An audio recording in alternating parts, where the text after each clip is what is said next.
Okay, when growers are looking at applying fertilizers, they typically want to do it in an efficient way.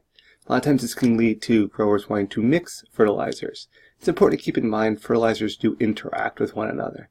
That can be a positive interaction, as we see with these gears, or it can be a negative interaction, and we want everything working together. So these interactions, mixing different fertilizers, a lot of growers do it because it can save time, and that's a great advantage. However, there's also the possibility of some unwanted interactions. It's beneficial to only tank mix certain nutrients to reduce the chance of negative interactions.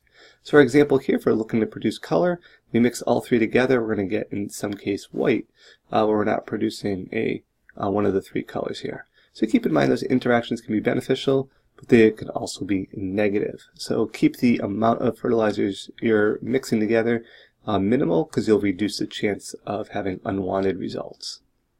Now, certain fertilizers cannot be tank mixed, but spacing out applications in spoon feeding plants is more advantageous to the growth cycle anyway.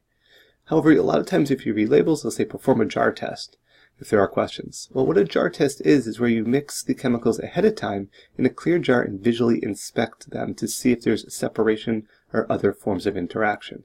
If you mix everything together and let it settle for a little bit and it comes up nice and consistent, this would be a very positive result. However, if you mix everything and you get this separation, these are an evidence, a visual sign that these fertilizers may have a negative interaction and you don't want to apply these to your plant.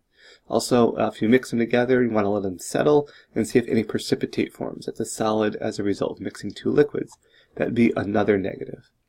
When you're performing the jar test, you don't want to simply splash everything in the jar, take a quick look and move on. You want to give it some time to have an interaction to see if a precipitate will form. Sometimes that can take several minutes, or I usually let them sit for about half an hour, go back and inspect them, and if it all looks nice and consistent, then you have very good odds of having low odds of negative interactions even as you're going through and applying the various products. Hopefully that gives you some idea of what to look for and what to consider when mixing fertilizers to have positive interactions and benefits of saving time.